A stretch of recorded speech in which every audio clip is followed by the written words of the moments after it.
With that, I'd like to go ahead and get started. Thank you, Mr. Beikirch, for joining us today. It has been wonderful getting to work with you setting up this presentation, and I'm really excited about it. Thank you. For those, I thought I'd give a quick bio here for those that might not have had a chance to read or look up Mr. Beikirch's information. I do also want to give a thank you to the Congressional Medal of Honor Society for both connecting us and making this whole event possible. If you're attending from another organization and you're looking to have Medal of Honor recipients speak, we very much encourage you to reach out to the Congressional Medal of Honor Society. They've been phenomenal to work with, and I know that Mr. Beikirch has had a great experience with them as well. Gary Beikirch enlisted in the Army in August 1967 after completing 2 years of college in upstate New York. He completed basic training at Fort Dix in New Jersey and then went on to Special Forces training. He completed both Phase 1 and Phase 2 of Special Forces and Phase 1 and Phase 2 of the medical training. He served with the 3rd, 5th, and 10th Special Forces groups as a medical and light weapons specialist. After that, he was deployed with the 5th group in the summer of 1969 to Con Tum province in Vietnam.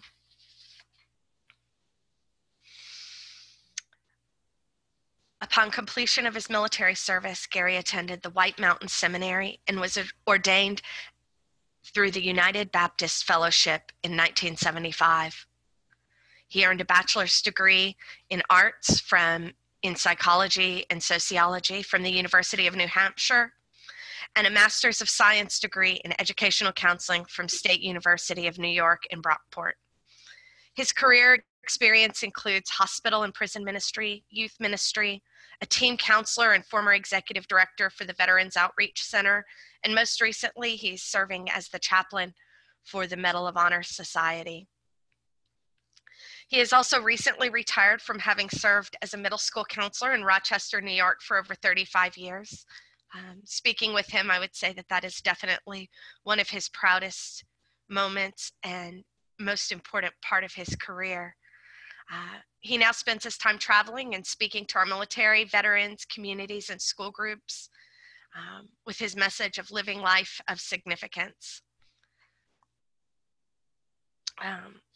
With that, I know many of you are thinking that I skipped over the awarding of his Medal of Honor and where all of that came from.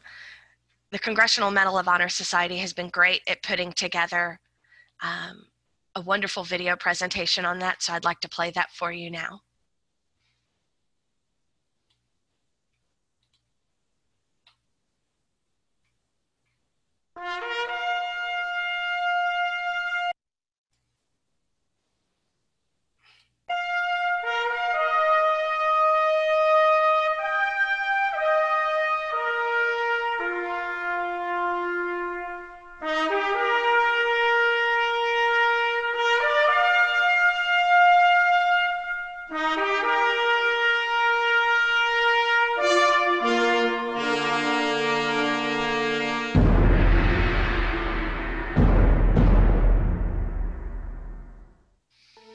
I graduated high school. I was, maybe because I didn't have much of a role model, I was always trying to prove myself, so I was always challenging. Even though every time I challenged, came up, and I achieved it, I still didn't get the confidence of it. The girl I was going with at the time decided to go to college. She said, "What are you going to do?" And I said, "I don't know, what are you going to do?" She said, "I'm going to go to college." I said, "Okay, I'll go to college." We were there maybe 2 months, and she broke up with me. So there I was in college in 1965. And of course, with such a great career decision model that I used, I didn't stay there much longer after that. I remember going down to Church and Fitzhugh Street. There was a Sergeant Flota, Sergeant First Class, and I said, "I want to be a Green Beret." And he said, "Well, you can't enlist as a Green Beret." He said, "But I think I can get you into airborne infantry," as if that was a real hard thing to do. Gary Beikirch enlisted in the Army and eventually earned his way into the U.S. Army Special Forces. Following a deep desire to help others, he received his advanced training as a medic. Not long after, he found himself in the wilds of Vietnam. Our first operation was off of Entree Island to acclimatize yourself to Vietnam, the culture, the heat, temperature, conditions, everything that was there. And that was a challenge, but it still wasn't like it was real. And it was kind of like still watching a movie, maybe. But then after first actual combat casualty, watching somebody get hit, watching what it does, dealing with it afterwards, became very real very quickly. And you really start to begin to fight having the walls and the doors close in your life, because you know that once those doors close, it's going to be awfully tough to get those open again. But you know that if they don't close, some pretty precious parts of you are going to die. In 1967, Beikirch was serving with the 5th Special Forces Group operating out of Kon Province. There, he and his 12-man team were assigned to protect the village of Montagnard tribesmen in the province's central highlands. Most people don't realize this, but Special Forces really is teachers above all else, because that was our job. We were to go in and we were to bond with the civilians in an area and to find those that we could utilize and train them to become our assistants. I fell in love with Vietnam, maybe because I moved around so much and I never really had a home. But for me, I went native. I lived with the Montagnards in the jungle, in our jungle camp, and there'd be days that I wouldn't even speak any English. I was a 23-year-old kid, but who was responsible for the welfare of the 2,300 people in the camp. There were men, women, children, the 12 Americans, and we had about 400, 500 men who actually bore arms. The rest were all women and kids. Early morning of April 1st, 1970, the North Vietnamese decided to overrun the camp. So they started shelling, rocket incoming, artillery.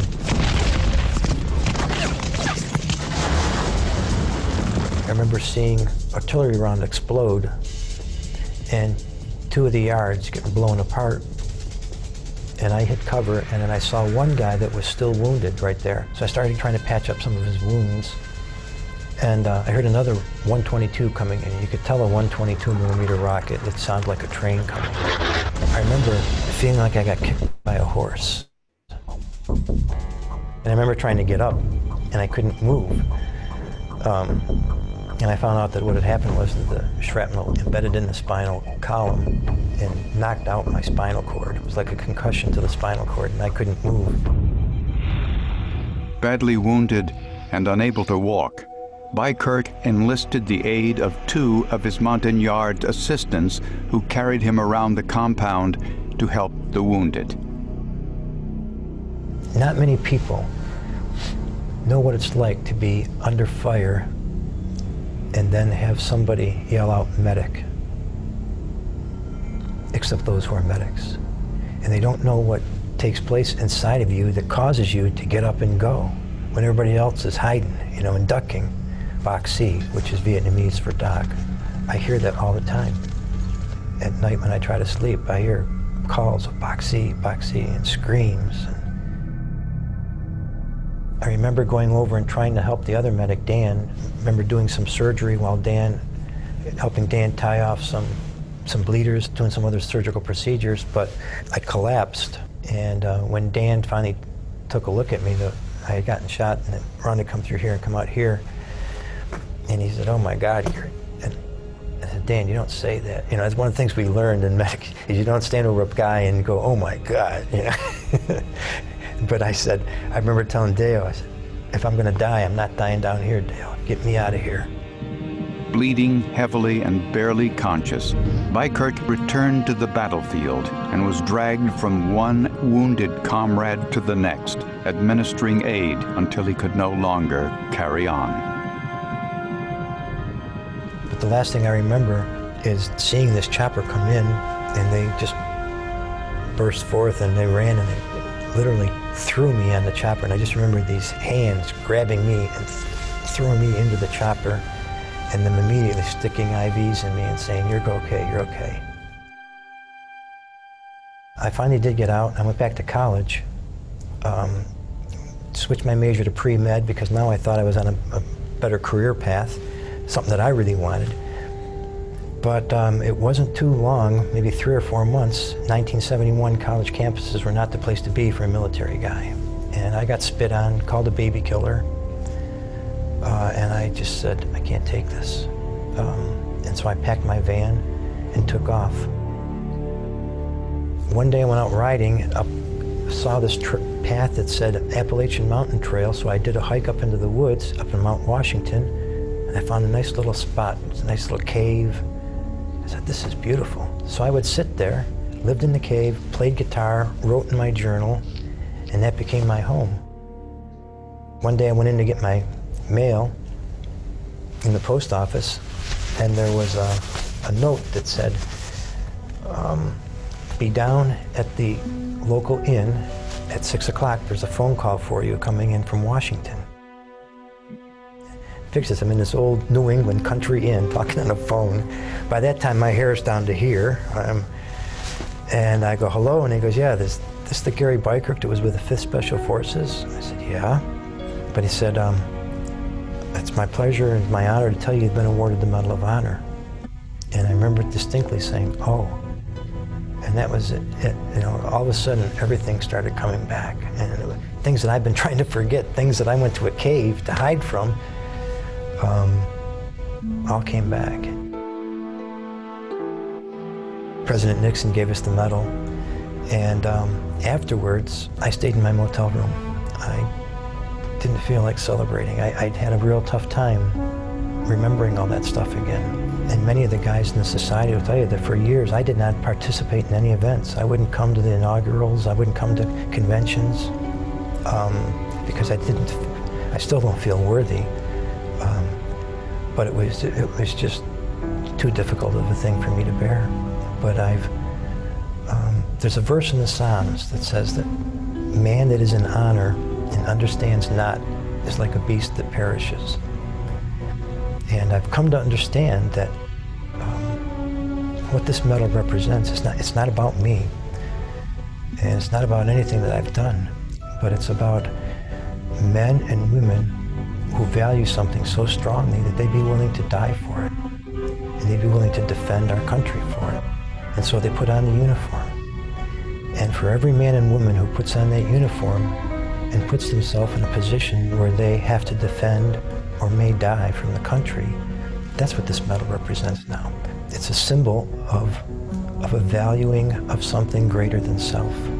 It's a tremendous, tremendous legacy. It's a tremendous, tremendous honor to be able to hold something like this and wear it.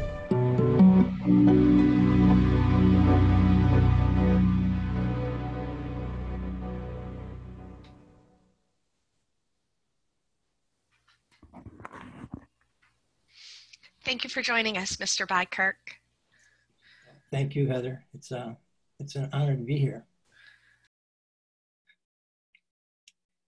And I guess I can just go ahead and get started. It's going to take me a second to get used to talking to just a screen, but I want to thank all of you for giving me and allowing me the privilege of being able to be here to spend some time with you.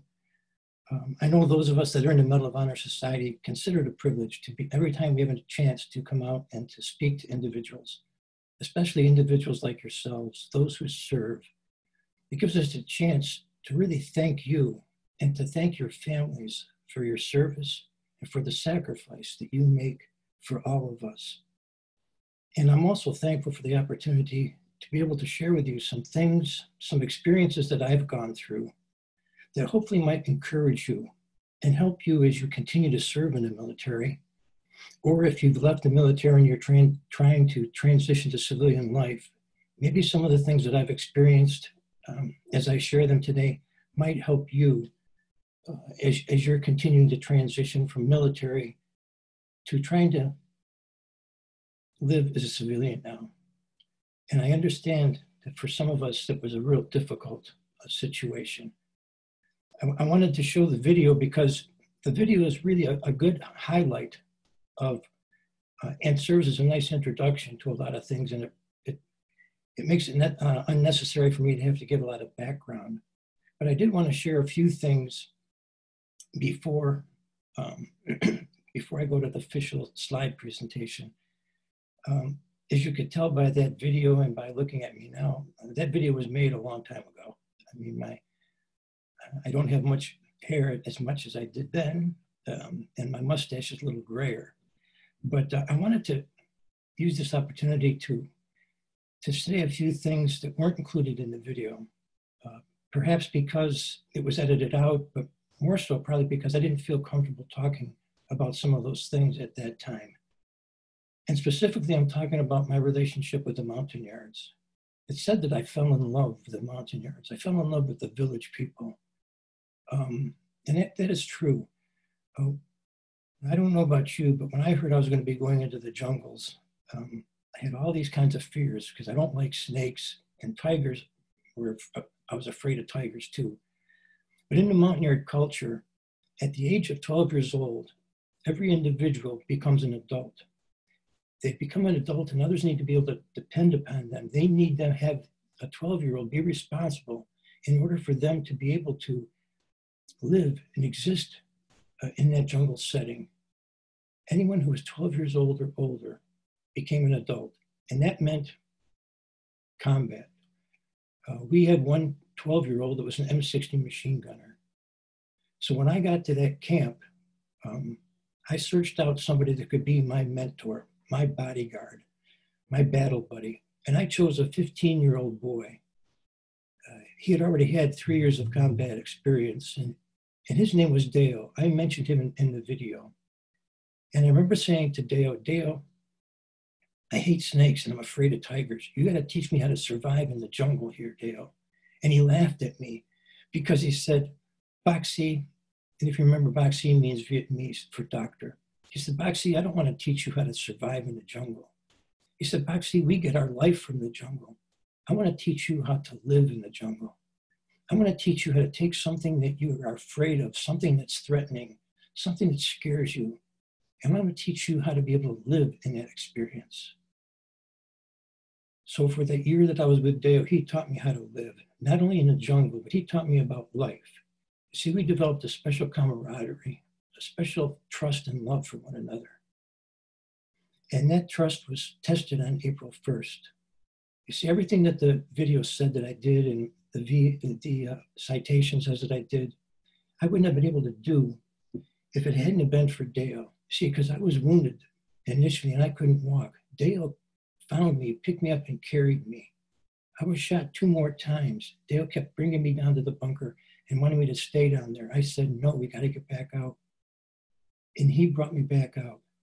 He was wounded, but wouldn't put me down. There was one point where he just continued to drag me, and we were dragging each other as we continued to fight. We did hear a rocket coming in. Dale rolled me over, threw himself on top of me. The rocket exploded and Dale was killed. Now, I mentioned in there that the idea of doors closing on your life, but if you don't close those doors, some very precious parts of you are going to die.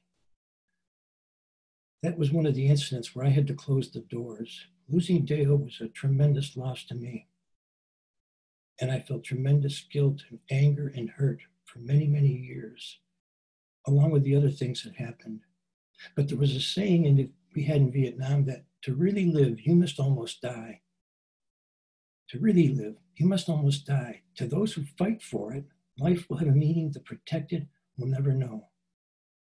And that truth of to really live and to those who fight for it, that truth meant an awful lot to me.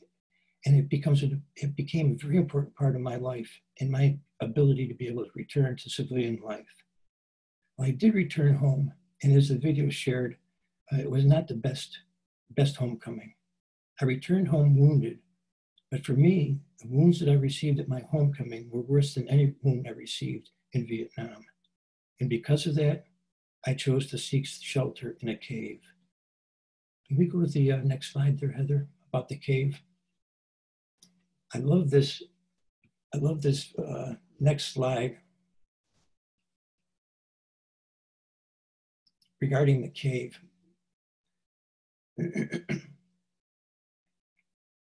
Heather found this picture, and to me, it's just a beautiful, beautiful illustration. You know, over the years, I found out that when I go to places and speak and I tell my story, as soon as people hear that I live in a cave, they don't want to hear about the battle in Vietnam anymore. They don't want to hear about the Medal of Honor.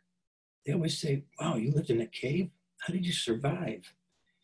And what I tell them is, just as Dale taught me, I didn't go to the cave to survive. I sought shelter in that cave because I wanted to live. I couldn't live out in society. I couldn't live in the civilian world in the 1970s. So I sought shelter in a cave because I wanted to learn how to live again. And through the years, while I was living in that cave, through the years after the cave, I learned a lot about living. And those are the things I want to share with you. You know, I learned a lot about living, but all that learning began in the cave, because it was in the cave that I began to reflect upon that idea of to really live, you must almost die. It was in that cave that I really began to pray and saying, God, you got to help me. Through the years, my wife and my family have helped me to know what it means to live.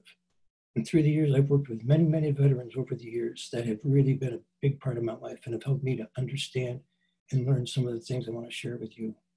But one of the first things I want to share with you is that when I was in the cave, I realized that each of us have some needs in our life. And needs are very, very important. They're important to who we are. And the challenge in life is to get these needs met. We have to get these needs met. Otherwise, we're not going to feel very good about our life. We're not going to have a satisfying life. So the challenge is to get these needs met. The need to feel that we belong to somebody. When I entered that village in Vietnam, I belonged there. I felt good. We have a need to feel that someone loves us, that we belong to them, that we're important to them, that we feel worthy, that we matter, that we have a reason for being alive. We all have a need to feel that we're competent, that we can do something, that I can make a difference in the life of somebody else, that I can accomplish something. Those are tremendous, tremendous needs that we have, each of us have. So the challenge in life, if you want to live a life that's satisfying, you have to get those needs met. You have to find a way to help you learn that somebody loves you, that you belong, that you're worthy, and that you're competent. The challenge is, though, is that those needs, getting those needs met requires relationships, requires meeting other people, interacting with people. How can you feel that you belong or that somebody loves you if you don't have somebody in your life? So that's the challenge. And if those needs do not get met, we end up feeling, rather than worthy, we end up feeling worthless. We end up feeling that nobody cares about us. We end up feeling helpless.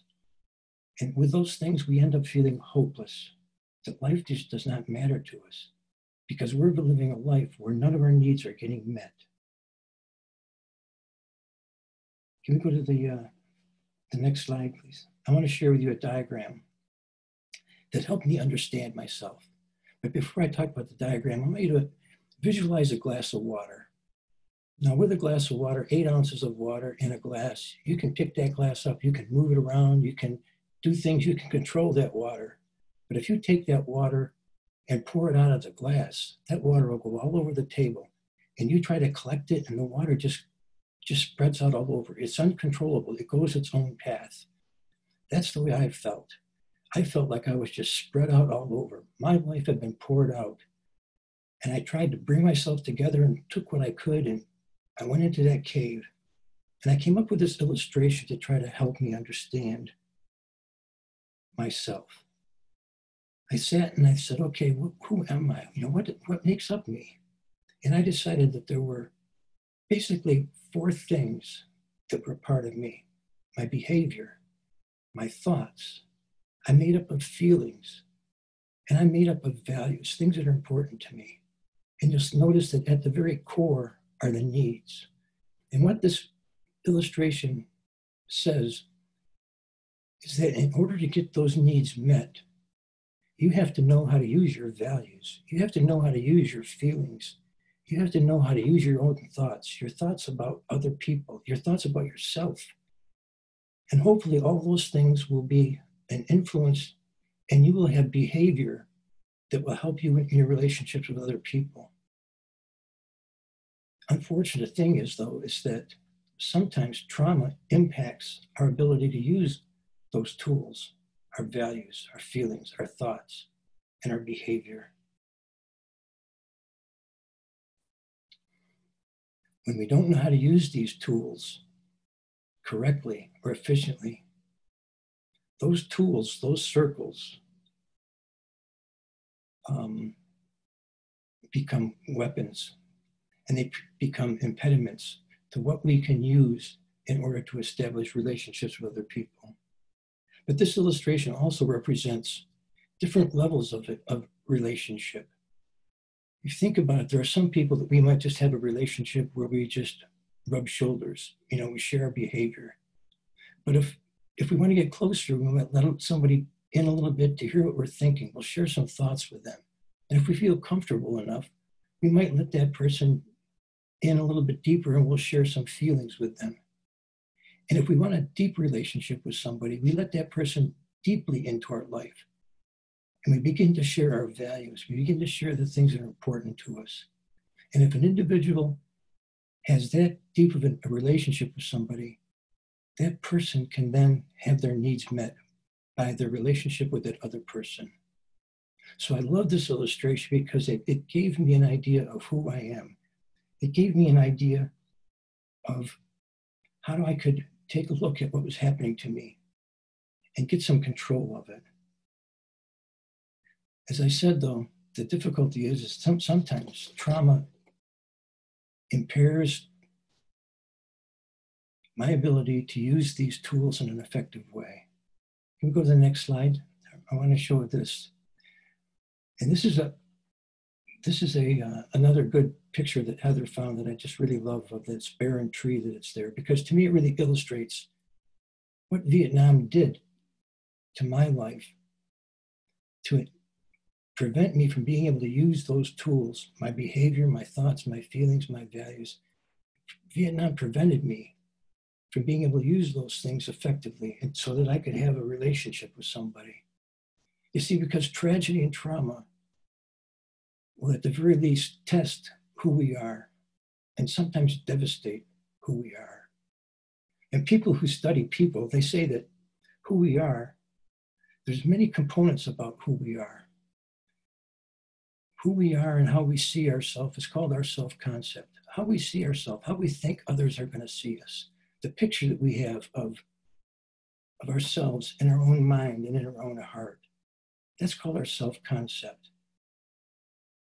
How we feel about that picture is called self-esteem. As you look at that picture, if you were to give somebody 10 words to describe yourself, what words would you use? The words that you would use is your self-concept, and how you feel about those words is what they call self-esteem. The effect of Vietnam affected my self-concept. It affected the way I felt about myself. It affected my expression of feelings. Feelings are such an important part of relationships. Can you imagine a relationship with somebody without any feeling? I can, because I had some.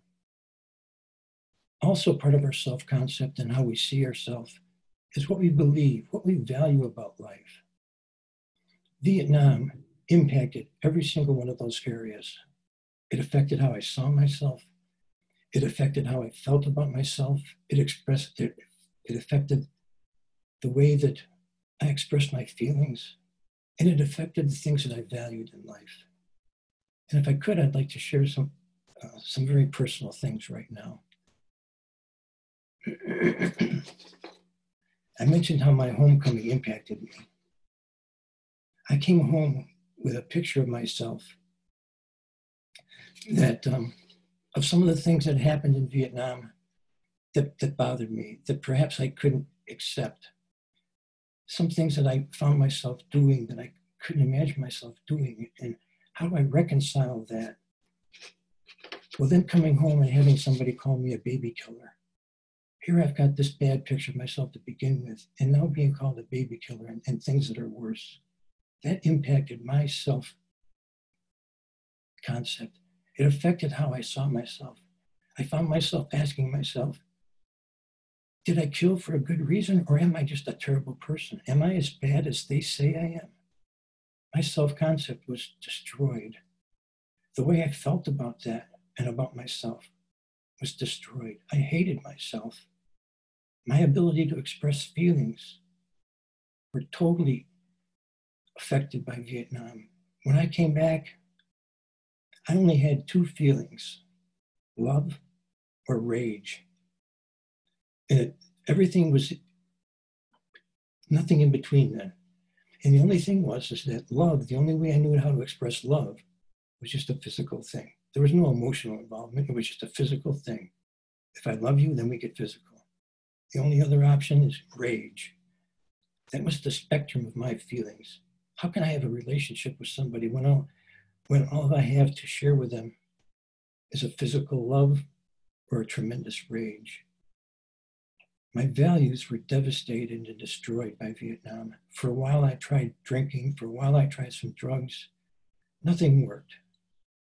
But then I found something that did work, and that's just shutting down. My thought was, if I don't care about anything, nothing can hurt me. If I don't value anything, no matter what anybody does to me, it's not going to bother me. So I shut down.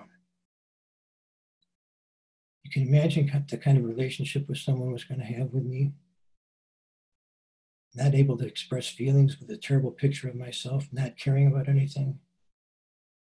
Well, by the grace of God, I found someone to marry me, my wife.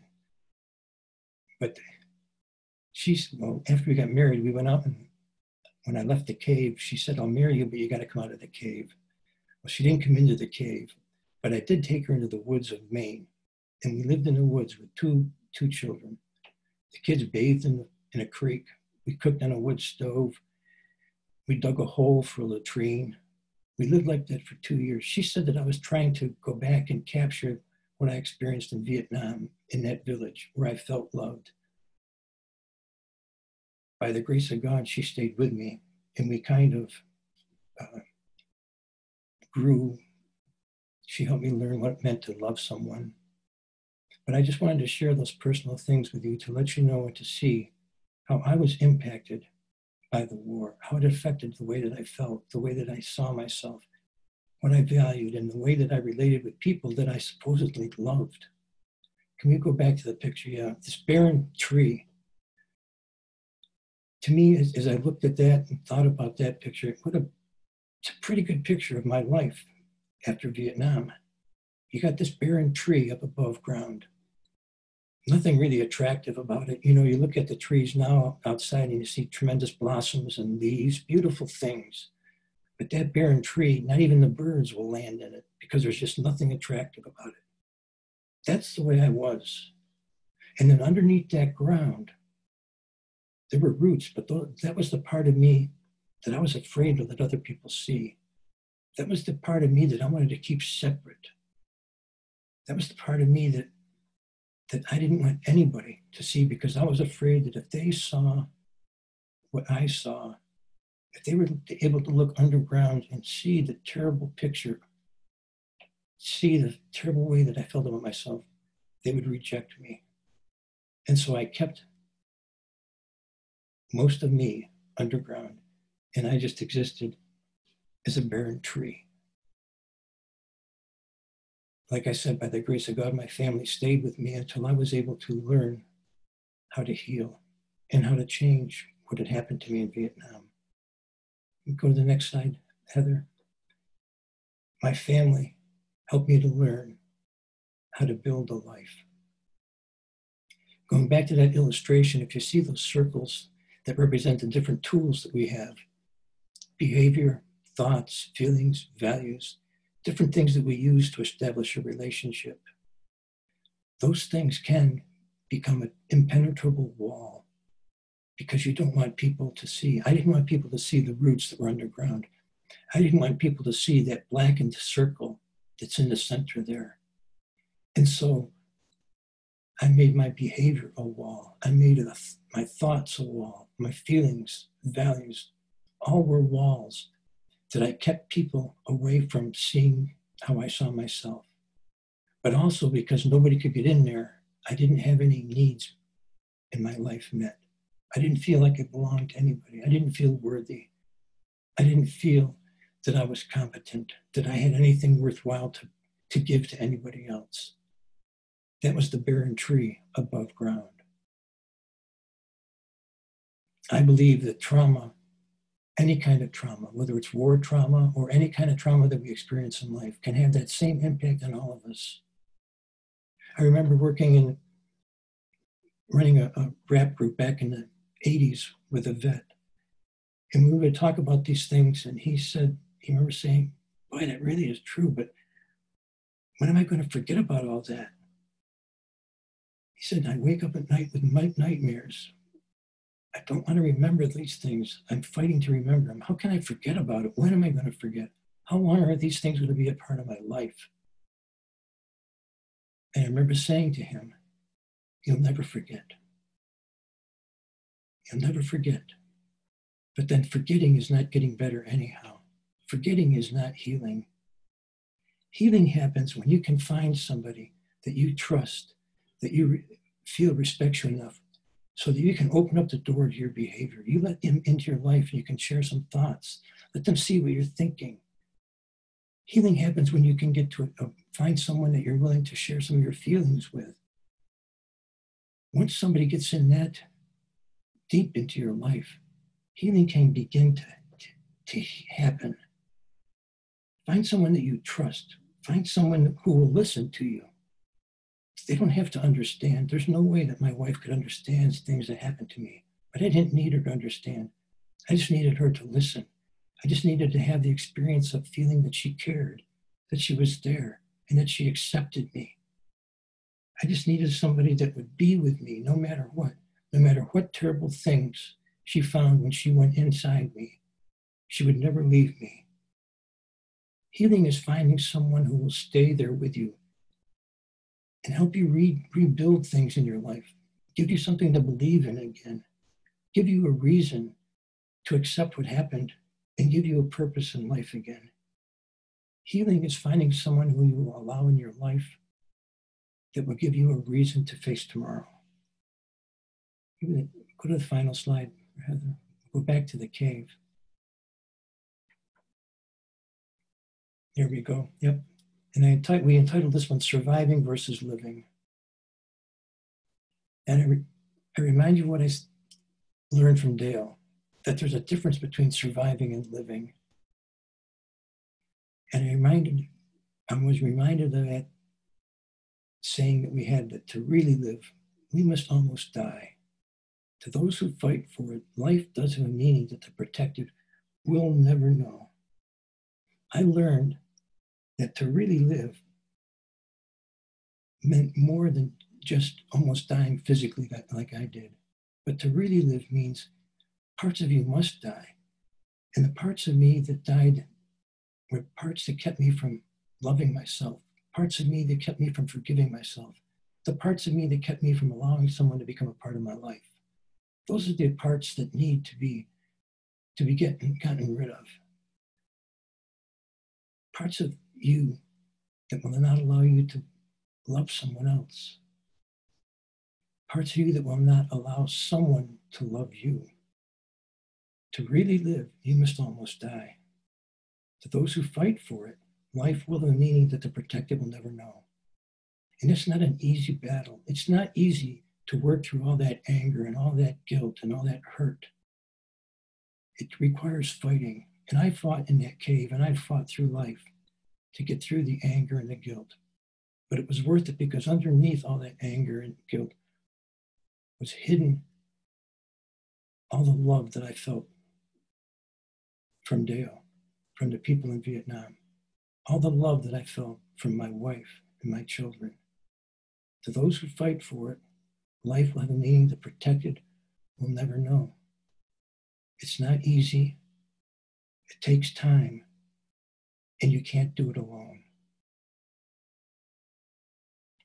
I encourage people, whether veterans or civilians or whoever, who goes through hurt, to realize that life is worth fighting for.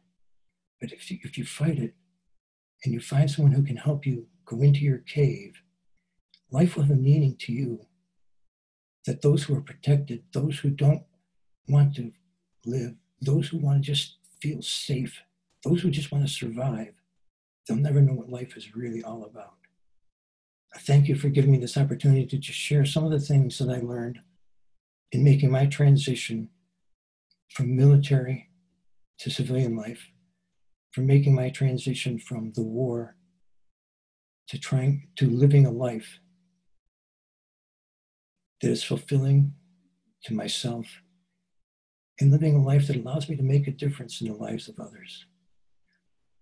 I'd like to open it up for some questions. And usually when I share things like this, it's mostly like with middle schoolers. And often middle schoolers are reluctant to ask questions, but I always say, well, if you don't have questions for me, I've got questions for you. But I'm hoping that there'll be some questions that we'll be able to share with each other and perhaps talk a little bit more about some of the things that I've shared. I'd like to hear what you have to say. So if you have some questions, I'm ready. We do. We have a few. The first one is that in the documentary you spoke about wanting to be a missionary. Did you ever choose to pursue that calling? Well, after I finished seminary, I was planning on going back to Vietnam, but unfortunately, on April 30th, 1975, Vietnam fell and it was closed to missionaries. And for a while, I was kind of running around aimless, not knowing what I was supposed to be doing now with my life. But by a series of experiences, I ended up finding out that I loved kids. And probably because of my experience with Deo, I pictured young people as having a tremendous potential within each one of them. And it didn't matter on their age, it didn't matter. But everybody has the ability to do something great with their life. Deo was a 15-year-old, and he had the potential to love me above any measure of love that I could imagine.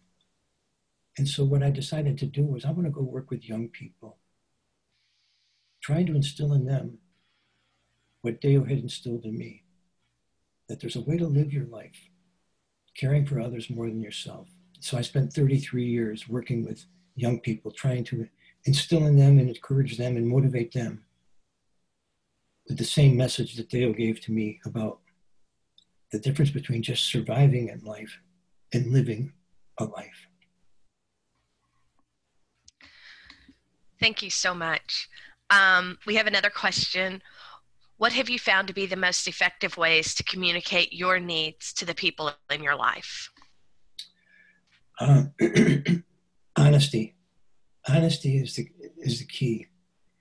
I found out that as far as opening up those doors that you keep closed, those walls, you don't need to really let everybody know all the terrible things that you see about yourself. You just need to have that one experience of somebody coming in, being with you, listening to all the hurt and the anger, and grieving with you. Because then you have the experience that, wow, they know me like I am, and they're not hating me. The person who did that to me was my mentor in grad school.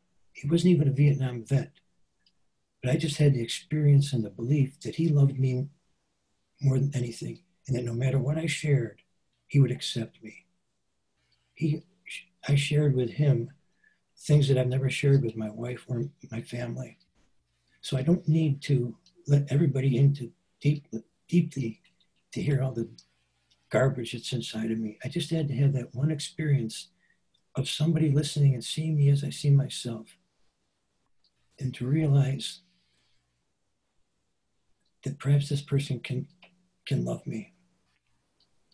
And right now, there's times when I might shy away from sharing some things with my wife, or be honest with my feelings. But I realized too, that if I'm not honest with my feelings, if I'm not honest with my thoughts, it's going to become a wall. So for me, the key is just being honest with how you feel, being honest with what you're thinking. Be honest when you're hurt, when somebody does something that hurts you. Honesty, I think, is the key to having a really successful relationship with someone. Thank you. We have another one. Thank you for sharing your experience with us and for being so transparent. What was it about your wife and family that made you experience more than those two feelings of physical love and rage?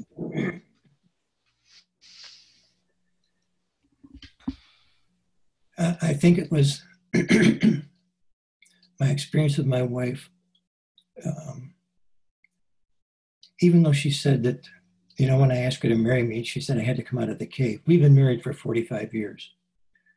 And she said, Gary, I didn't go into that physical cave with you, but over the years, I've gone into a lot of emotional caves with you. And she has, as I've chosen to become honest with her, and I let her in when I'm hurting, and I see that she's trustworthy. I see that she does respect me.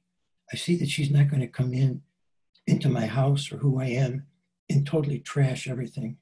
She loves me, accepts me. She lets me know when I hurt her. Those are the things that have enabled us to be committed to one another. Those are the things that have enabled our love to grow. And to a certain extent, as our kids have grown older, that same quality has been conveyed to them too. I mean, when our oldest daughter, some of the things that I did to my children hurt me more than anything that I did in Vietnam. When my daughter started school as a kindergartner, I remember she came home and she was so excited about going to school for the first day. And she had a lunchbox, a Holly Hobby lunchbox. She was so excited with that. And I told Lolly, my wife, take it back. She doesn't need a lunchbox. Kids in Vietnam didn't have a lunchbox. She can use a paper bag. I still remember the look on her face, how devastated she was. She wanted a Barbie head for a Christmas present. I remember telling my wife, we're not going to buy presents because our kids in Vietnam didn't have presents. They don't need presents. When my daughter turned 16, I went out and I bought a Holly Hobby lunchbox and a Barbie head, and I gave it to her. And I asked her to forgive me. Her forgiveness, her ability to love me, is one of the things that has allowed me to be able to let my kids and my wife into my life. And that's one of the things that has made our relationship so strong. But it's built on honesty. It's built on love, loving someone else more than yourself. Those are the things that have enabled me to be able to open up myself and allow my kids and my wife to really come into my life. That really hits home, Gary, working on apologizing to my children and all of those things. I know you and I have talked about my middle school kids earlier this week, and I so appreciate your perspective on that. I have another couple questions here, and I've got two that are kind of related, so I'm going to give them both to you. Thank you so much for your vulnerability and leadership. Did you practice any kind of art, music, dance, alternative therapies? Did you and your wife actually, and did you use any alternative treatments, therapy, medications? And if so, did you find them helpful?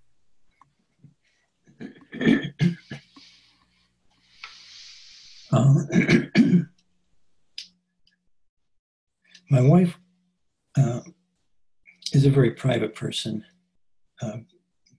because of some of the trauma that she had as a young woman. When I married her, she was 19, and she had our oldest daughter. She already had our oldest daughter when I got married. Stephanie was almost a year and a half old.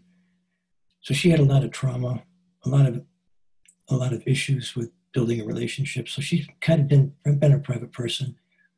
When I was working at the vet center, she would not participate in any of the women's groups, which reminds me, I found out that today is the Spouses Military Appreciation Day today. So I want to thank, if there's, women, that spouses that are out there, I want to thank you and recognize you.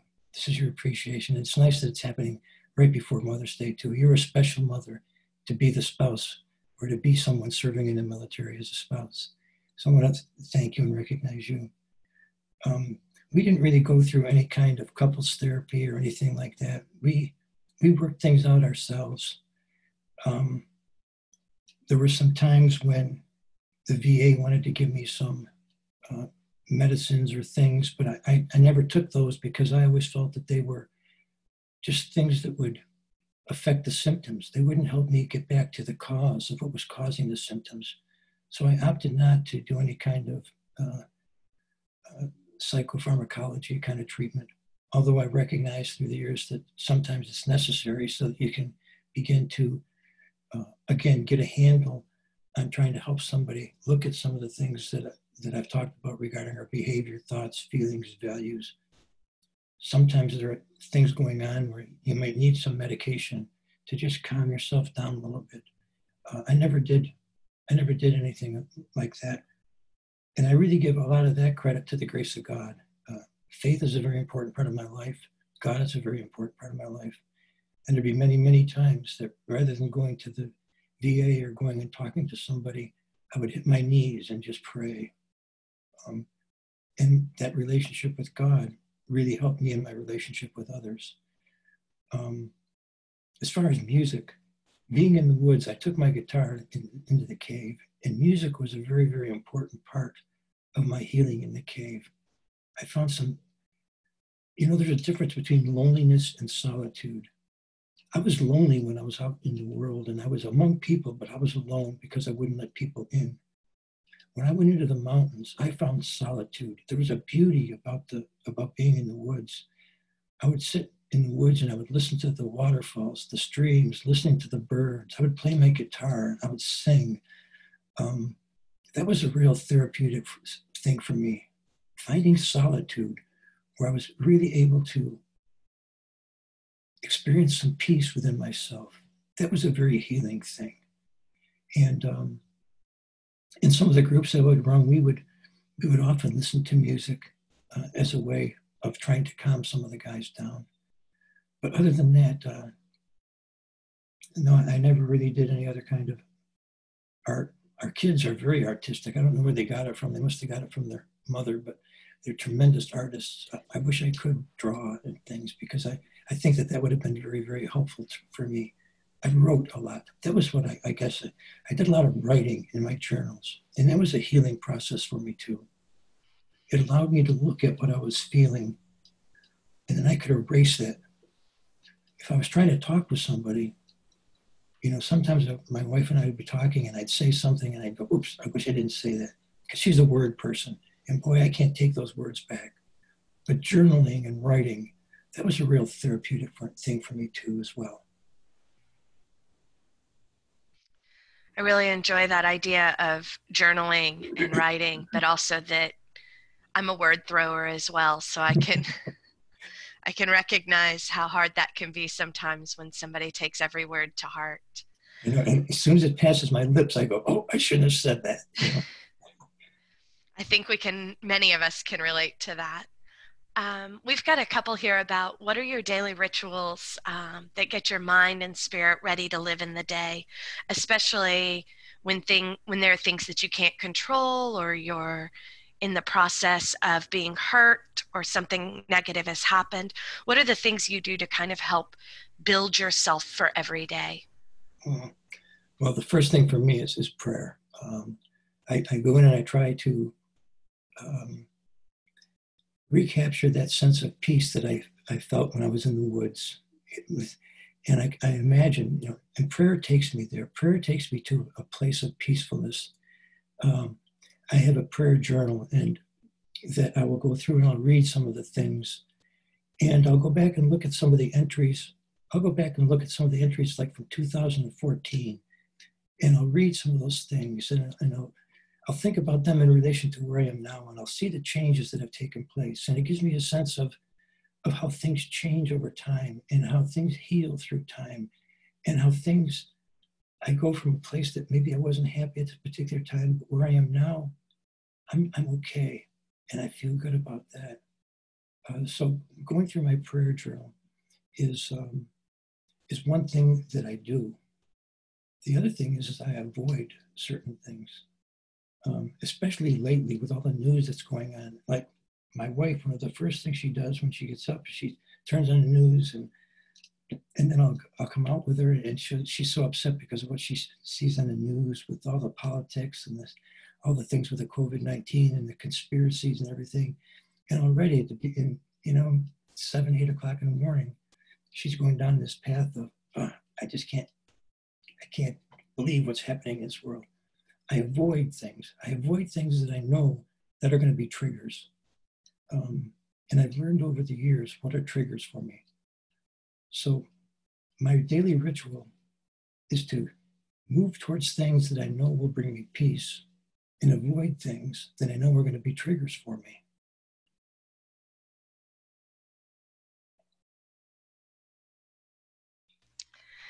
Thank you so much. I think that will probably ring true for a lot of people. I know that I have been working to avoid social media just because I find that it changes how I view a lot of people that I love. Right. And that doesn't feel the way I want it to. You and I talked about this a little bit yesterday, but somebody has asked why you chose to get into middle school counseling. I think specifically middle school. That's often, my mother taught middle school for a long time, and that was where she found her heart. And so many people consider middle school as a transition into high school.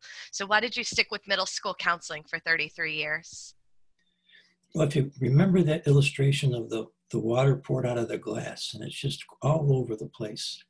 When I looked at I knew I wanted to work with young people because of the impact that Deo had on me, and because of the passion that Deo had for life, and the impact that he had on me, and my desire to want to share that with others. And when I looked at young people, I've worked with all age groups from kindergarten through 12th grade, and I worked in colleges too. But when I looked at middle school kids, I saw them as that water poured out all over a table. And I said, wow, now there's some people who really need somebody to become a part of their life to try to help them gather that stuff together. If I can just create for them a glass, something where they're able to put all themselves into, maybe I can help them be able to get some control of themselves then, so that they can do something with their life, so that they can do something when they're ready to go on into 9th grade. I found, as I shared with you earlier, 6th grade was my favorite grade because I found that you could still pretty much intimidate 6th graders, and you can threaten, in a good way, threaten and get them to say, okay, climb into this glass a little bit because I want to help you, and they'll listen to you. 7th graders, it's a struggle to get them to pop into that glass. They're not going to want to do anything. 8th graders are a little bit more rational, and you can start to reason with them. But my goal was to work with them during that time, during those crazy, turbulent middle school years, to try to provide a structure for them so that when they get to 9th grade, when they get to high school, they can begin to get some sense of a control and begin to establish some values, some goals for themselves, some direction for their life, things that they want to do. And I felt that the best way to do that was at the middle school level. I appreciate that so much. As a mom to middle schoolers, it's definitely a struggle, and I'm so grateful for every adult in their life who chooses to come in and really love them and offer them another perspective and another way forward that doesn't look like mom. Yeah. When you talk with people that are in ministry, they often use the phrase a calling. In other words, they sense that there was a calling, there was a God-driven purpose or reason for why they're doing what they're doing.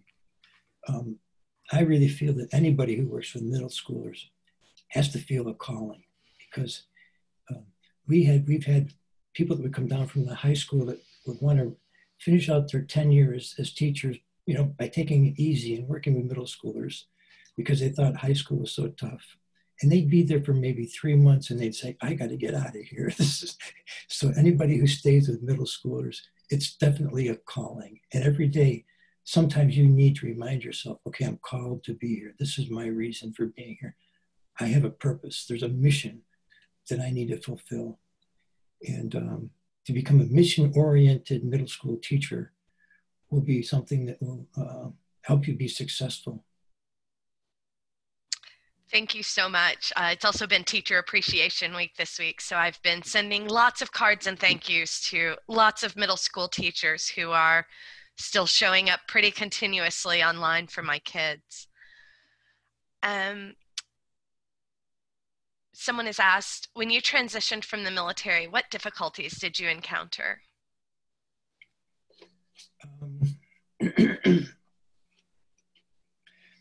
Well, I got out of the military August 31st, and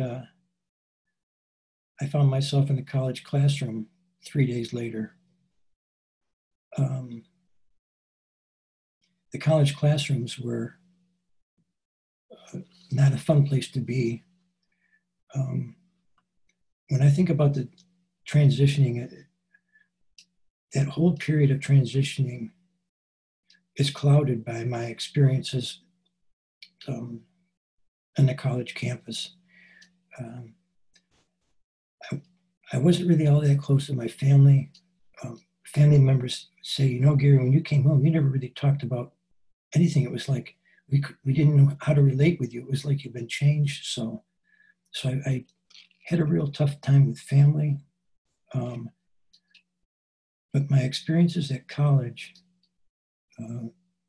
really cloud all my memories of this, of that transition period. And one specific one is I didn't have much money, and so I was living in a van. I had a Volkswagen van, and I would sleep in the van. And I still had my military sticker on it, parking sticker, that allowed me to get on base at Fort Devens. So the college kids saw that, that I was in the van living there.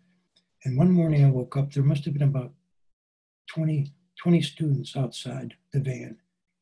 And they were yelling and screaming at me, yelling terrible things, shaking the van, telling me to come on out. They wanted to know what it was like to kill babies. Fortunately, a security guard came because he heard the ruckus and he got them away. But that was like one of the last things I was able to deal with at that college. As tough as it was to try to get myself back into an academic setting and study, to have to deal with all that, it was just really, really difficult. And as much as I wanted to pursue a medical career, I just said, I can't do this anymore. So and that's when I left, and I ended up living in a cave. I was very isolated. I didn't have many friends at all. I had one close friend who was a vet. But unfortunately, our friendship was really based around, we never really talked about Vietnam that much, but we both were trying to heal and forget some of the things we experienced by just staying high all the time. And it was very quickly, I learned that was not going to help me either. So I left him, and that's when I went into the cave, because I realized drugs and drinking was not the way to heal, but I just needed to find a way to heal. Those were the difficult things about transitioning from the military, trying to have somebody understand what it was like to go through the trauma. And that's why I can understand the difficulties that many of the men and women who come back from Iraq, Afghanistan, or any military service, it's hard to communicate to someone what it's like to be you. And what you need to be able to have that experience of finding someone that you can communicate what it's like to really be you. What you need to find is someone who's just willing to listen to you without judgment, that will allow you to be able, maybe they'll go in with you to hurt when you hurt, laugh at some other things, help you find some of those joyous memories. But you need to find somebody that can go in with you into your life. And that requires finding somebody that you trust, finding somebody that respects you, and finding somebody who's willing to share empathy with you, who really wants to try to understand what it's like to feel what you're feeling. Those are the keys to developing a relationship. And unfortunately, I didn't find that when I came home until I went to grad school. Thank you for sharing that. I know that we have several organizations within the USO that help to connect people. And I think that's one of the things that I'm most proud of in our society is the number of organizations that have come up post-Iraq and Afghanistan that work to help veterans find connections, both among their peers who've served, but also among the civilian community. We have just a couple more questions. I do see that we are now at almost 11:10. I understand that if some of you need to go ahead and drop off, but I want to make sure we answer any questions that come up. We will have this recording available, probably on our Facebook social media pages. It'll probably link through YouTube, and we hope that you'll be able to watch it there. And you can follow us on social media at USO of NC. And now I'm going to go ahead and do the last few questions that we have. Would you consider yourself a more sensitive soul because of your experiences? Do you think men are more sensitive than our society often portrays them and allows them to be? And this is in relation to, do you find yourself able to cry, and how often? Let me answer the last one. Is that there was 10 years that I did not cry, did not shed a tear. And I remember the very first time that after Vietnam that I did cry. And I was headed out to Brockport, going into a grad school class in the evening, and going through grad school counseling, the program there to become a counselor. It was a challenging time because the basic premise of their program is that the only constant that you have in any counseling situation is yourself. The only constant that you really have in life is yourself. So their focus was to help you understand you, to understand your weaknesses, your strong points, to help you understand how you react when somebody pushes your buttons. So it was a very confrontational program. And I remember that I was going to a group meeting that night, and I had just been beat up really, really bad. And I wasn't looking forward to it because of what I know I was going to have to go through, but I was looking forward to it because I knew how much it was helping me. And all of a sudden, I just felt something getting ready to explode. And I pulled over to the side of the road, got out of the car, and I fell on my knees and I sobbed. There was a lot of hurt that came out through that sobbing. Since that time, I cry all the time. And for me, it's not a sign of weakness. When I used to do classes with my middle school kids, they would see me tearing up sometimes, and they'd go, "Are you okay, Mr. B?" And I would say, "Yeah, I'm okay." I don't mind tears anymore because tears now let me know that I feel again. When I couldn't cry because I wouldn't allow myself to feel. As I said, I shut down because my thought was that if I don't feel, if I don't care, then I can't hurt. When I cry now, it reminds me and lets me know that I feel again. And to be able to feel is a beautiful, beautiful thing. Do I think men are sensitive? I don't know. I think anybody that goes through a war, goes through trauma, has a choice to make. They can come out of the experience hardened and not feeling.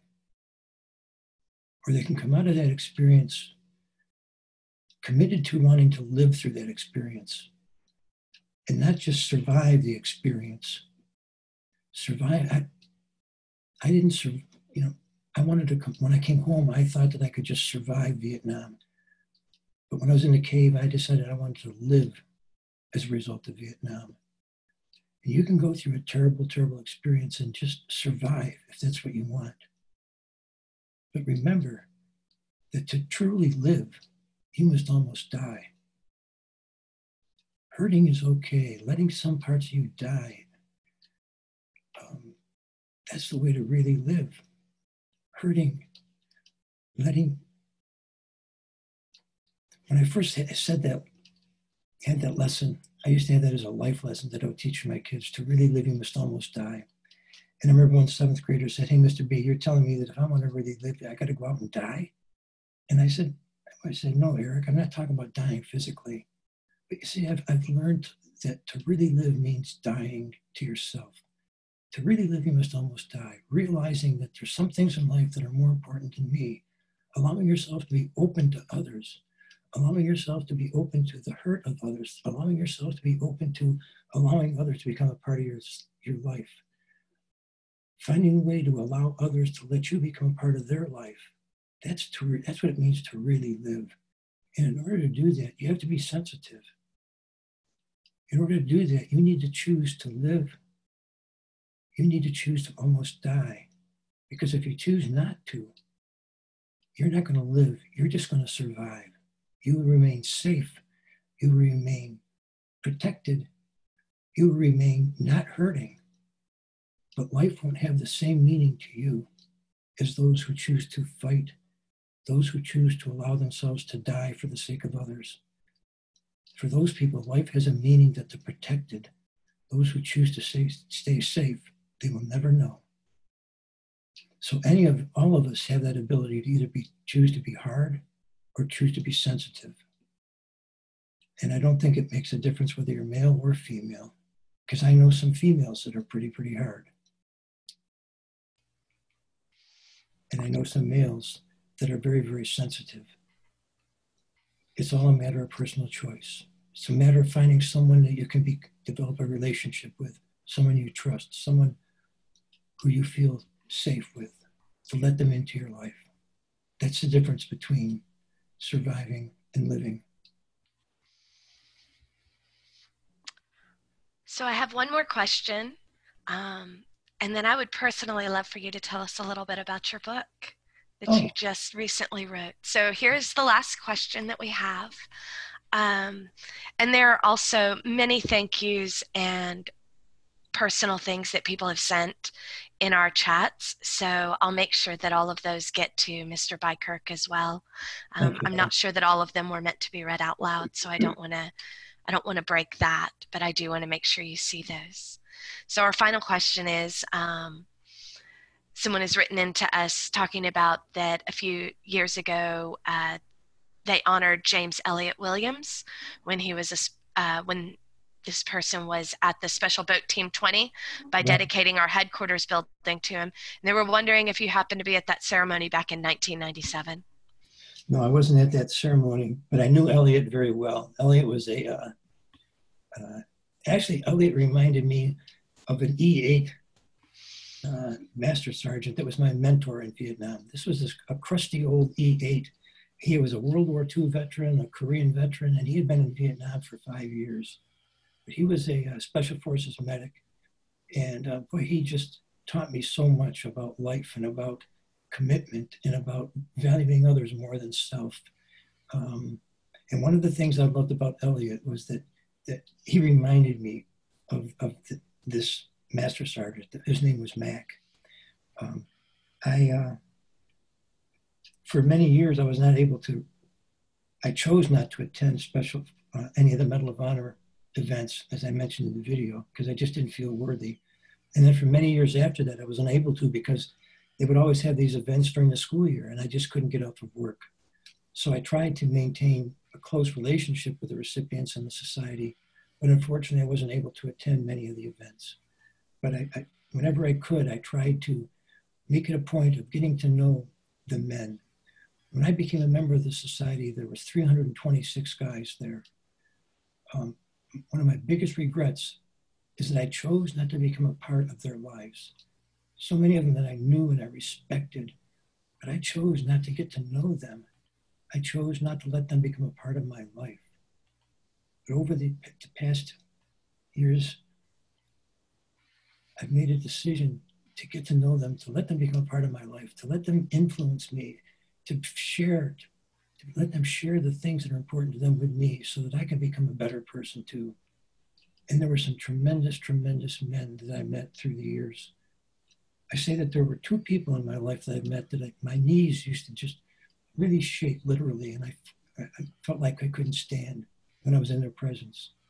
One of them was Ronald Reagan, who I had the opportunity to meet a number of times, and the other was Bob Howard. He was a Special Forces Medal of Honor recipient and just a legend in the special operations community.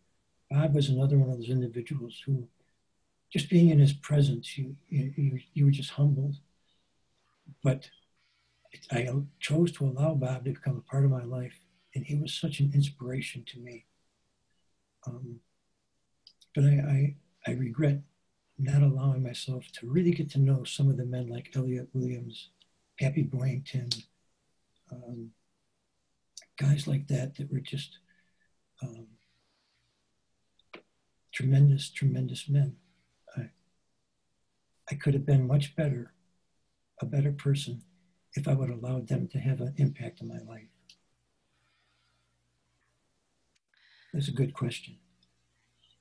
It was. Thank you so much for your wonderful answers. That's all the questions we have, but I would love to hear a little bit about your book that I know you and your wife wrote. Yeah, we, for a lot of years, when people would hear our story, they would say, boy, you ought to write your story. And especially about like not only living in a cave, but what it was like to live out in the woods with a family. Almost our oldest daughter remembers that as our little house on the prairie time. You know, it was quite challenging. But people said, boy, you ought to write your story. And then I 2 years ago, I was diagnosed with stage 3 colon cancer and almost died. It was after that we decided maybe we should write our story. So I found an author that I really wanted to work with because he had the same kind of perspective that I had. See, people, initially they wanted me to just write about Vietnam and about the Medal of Honor. And I said, no, that's not our story. Our story is much more than just a battle in a jungle. Like I said, people that can't identify with fighting a battle in the jungles of Vietnam. I want our story to have much more of a universal appeal so that anyone could read it and get something from it. And so we chose this individual, Marcus Brotherton, to write the story. And as we worked through it, we decided we wanted to dedicate that story, our story. It's dedicated to anyone who has fought through a battle or anyone who has sought shelter in a cave. And we felt that dedication would have a much more universal appeal because all of us fight battles. We fight battles every day. There's challenges in life that are traumatic to us, that devastate us. So we wanted to dedicate this to anyone who's fought through a battle. And maybe in the midst of that battle, maybe you sought shelter in a cave. Might not have been a literal cave like I did up in the White Mountains of New Hampshire, but we all try to find caves, places we can go where we can begin to feel safe, places we can go to just catch our breath, to get a sense of what's happening, to kind of regroup. And sometimes that cave is just in isolation. Maybe sometimes that cave is alcohol, drugs. And all too often, and unfortunately, sometimes that cave is a decision that somebody makes to take their own life. So we wanted our story to be dedicated to anyone who's fought through a battle or sought shelter in a cave. And we hope that as people read the words of our story, that they will find in those words that will help them. The title Blaze of Light came from a Leonard Cohen song. There's a very popular song out now called Hallelujah that a lot of different people have made copies and covered, but it was really written by Leonard Cohen. And in the one of the verses in that song is that there's a blaze of light in every word. It doesn't matter which you've heard, whether the holy or the broken, hallelujah. But we chose the title Blaze of Light because we were hoping that in the words of our story, that as people read the story, they will find words that will be a blaze of light to them, that will bring maybe a faith to their life, that will bring a sense of hope. Maybe they'll find some words of love as they read that story, because there really is a blaze of light in every word there. Sometimes there were some hallelujahs, and sometimes there were some broken hallelujahs, where you just cry out and say, I can't take this anymore. But there's a blaze of light in every word. So we're excited about the book. We scheduled the release on March 24th. Little did we know that we'd be in the midst of the COVID-19. But then looking back and thinking about it, it might be very appropriate, because here we dedicated this to anyone who's fought through a battle or sought shelter in a cave. And when we released the book, here we are as a nation fighting a battle against this virus and being sheltered in our own homes. So we're hoping that as people find out about the book and maybe look for it, read it, that it'll have a meaning to them and provide a blaze of light that might bring them out of their caves. Thank you so much. I love that song too by Leonard Cohen. It's great. One of my favorites. One of my favorite things about it is there's a podcast by a man named Malcolm Gladwell, and he talks about creativity. And one of the things he talks about is slow burn creativity and how long it took Leonard Cohen to write that song. Wow. And that he had like 42 different verses of it, and he sang it a little different every time.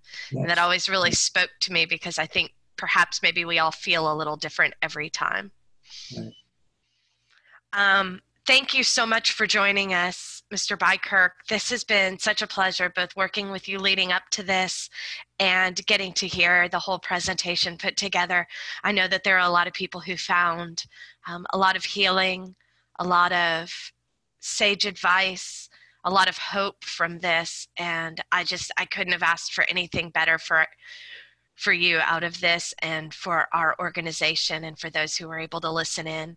We will be publishing this and putting it up on YouTube and providing a link so that you can share it with others. I know that there were several here.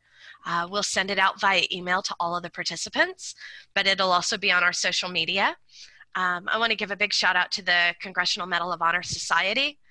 They're the ones who helped us link up with Mr. Beikirch here, find the right fit.